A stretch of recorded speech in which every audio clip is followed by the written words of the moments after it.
Assalamu alaikum. Donc, cette vidéo est une continuité de la vidéo précédente qui concernait le concept interface.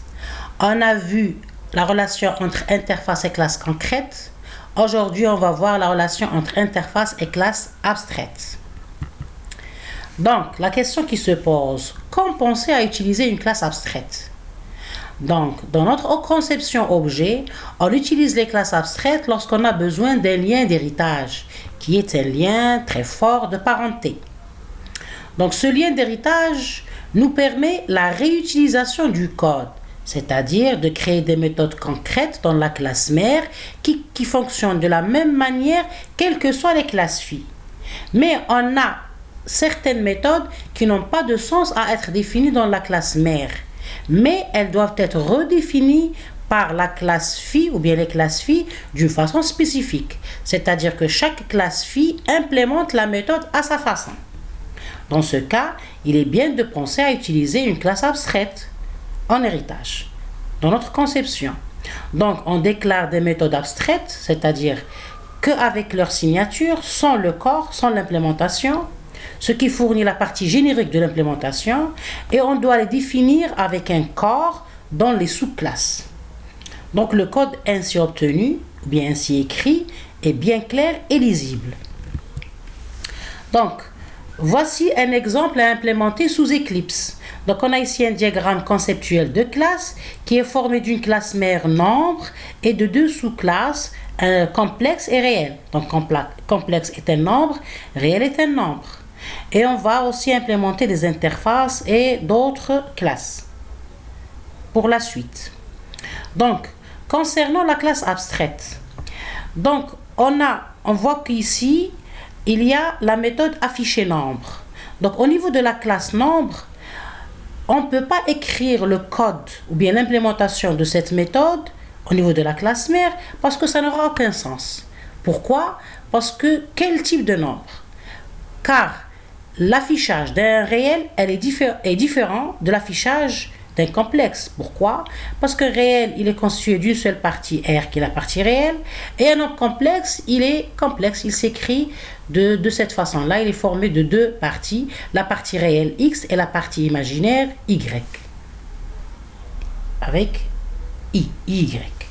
Donc, automatiquement, puisqu'il y a deux implémentations complètement différentes et spécifiques à chaque sous-classe, donc ici, on va déclarer que la signature de la méthode afficher nombre, donc automatiquement, c'est une classe abstraite, on pense à la déclarer comme classe abstraite. Donc, puisque c'est une classe abstraite, automatiquement, la classe nombre doit être abstraite, selon la définition d'une classe abstraite. Et au niveau des sous-classes complexes et réelles, on va redéfinir aussi, ici on remarque dans le modèle, on va redéfinir la méthode afficher nombre dans complexe et afficher nombre dans réel. Ici, il y a les constructeurs par défaut, complexe au niveau de la classe complexe, réel au niveau de réel et aussi nombre au niveau de nombre. Bien. Donc, d'autres raisons pour penser à utiliser une classe abstraite, si on veut utiliser des attributs ou des méthodes avec des modificateurs de visibilité private ou protected, on doit penser à une classe abstraite car l'interface ne contient que des méthodes publiques et abstraites. On ne peut pas déclarer des méthodes de type private ou protected. Ce sera une erreur de compilation. Et aussi, si notre conception est ouverte, c'est-à-dire qu'on peut ajouter d'autres méthodes ou attributs dans le futur, alors on utilise une classe abstraite, car on ne peut pas ajouter des méthodes qu'on veut, c'est-à-dire pour la méthode abstraite, on peut toujours ajouter des méthodes qu'on veut et elles seront héritées de toutes les classes de la hiérarchie. Alors que pour l'interface, les méthodes sont toutes abstraites et avec un niveau de visibilité public. Donc on ne peut pas créer d'autres méthodes concrètes. Maintenant, pour l'interface, comment penser à utiliser une interface? On utilise une interface, l'utilisation d'une interface permet à des objets de classe complètement différentes, c'est-à-dire de nature différente, de communiquer entre elles. Par exemple, dans notre exemple, on a, dans notre modèle déjà cité, on a la classe nombre qui peut implémenter ou qui implémente l'interface i-opération, qui contient les méthodes abstraites addition, multiplication et division. Mais ces fonctions sont aussi utilisées par la classe matrice, qui est de nature ou bien de structure différente de la classe nombre. Donc, elles n'ont aucun lien, mais se partagent la même interface avec les mêmes méthodes abstraites. Un deuxième intérêt. Une interface est un prototype de classe. Elle définit un protocole de comportement commun à des objets de classes différentes. Donc, lorsque dans notre analyse conceptuelle, on a un comportement commun, des méthodes, c'est-à-dire communes aux objets, on pense à créer une interface que ces classes-là vont partager. Donc, l'intérêt des interfaces, c'est que ça permet de forcer les objets à posséder certaines méthodes, donc fournir certains services. C'est pour cela qu'on utilise les interfaces pour les structures de données qui ne changent pas, comme les API par exemple, c'est-à-dire qu'ils utilisent les interfaces d'une façon générale. Maintenant, quelle est la différence entre interface et classe abstraite? Les classes abstraites peuvent contenir des attributs et des méthodes concrètes héritées par les classes phi, alors que pour les interfaces, ce n'est pas possible. Une classe peut étendre uniquement une seule classe abstraite, par contre, elle peut implémenter plusieurs interfaces. Troisièmement, une interface est une sorte de classe abstraite qui ne possède que des méthodes abstraites sans implémentation et ou des attributs statiques finales, c'est-à-dire constantes. Par contre, une classe abstraite contient au moins une méthode abstraite sans implémentation et peut contenir d'autres méthodes contraintes avec leur corps, c'est-à-dire avec leur implémentation, c'est-à-dire l'implémentation du corps ou bien du body, et aussi avec des attributs non fixes, c'est-à-dire variables. Et aussi, l'interface vient pour résoudre le problème d'héritage multiple qui est non reconnu en Java, par exemple. Donc, elle simule l'héritage multiple. Comment ? Une interface peut hériter de plusieurs interfaces et une classe peut implémenter plusieurs interfaces. Par contre, une classe abstraite ne peut hériter que d'une seule classe. Par exemple, ici dans ce modèle, on remarque qu'on a la classe concrète S qui implémente deux interfaces, l'interface T et l'interface U. Dans le commentaire, on lit héritage d'interfaces multiples. Donc la classe S implémente les interfaces T et U.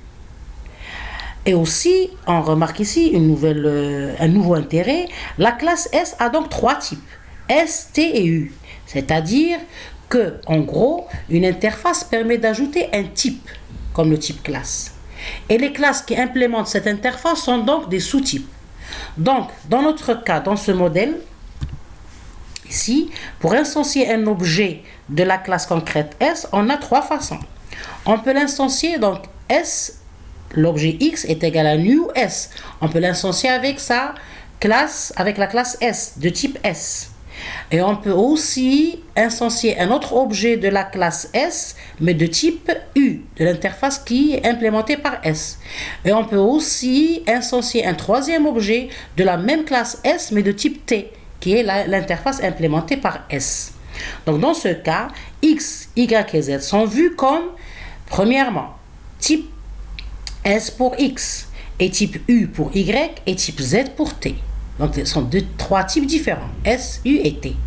Et par conséquent, c'est-à-dire cette différence de type, on ne peut appeler sur ces objets que les méthodes définies dans l'interface U pour X, pour Y plutôt, et les méthodes définies dans l'interface U pour Y toujours, et les méthodes définies, c'est-à-dire les méthodes définies par c'est-à-dire on ne peut appeler sur ces objets que les méthodes définies dans l'interface U pour Y et les méthodes définies par l'interface T pour Z, alors que pour S, on peut utiliser toutes les méthodes définies dans la classe S.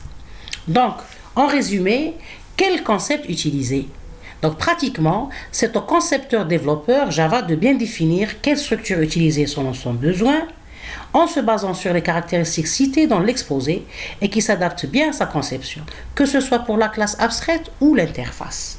Donc, pour la vidéo qui suit, on va implémenter ce modèle conceptuel. Merci et à la prochaine vidéo.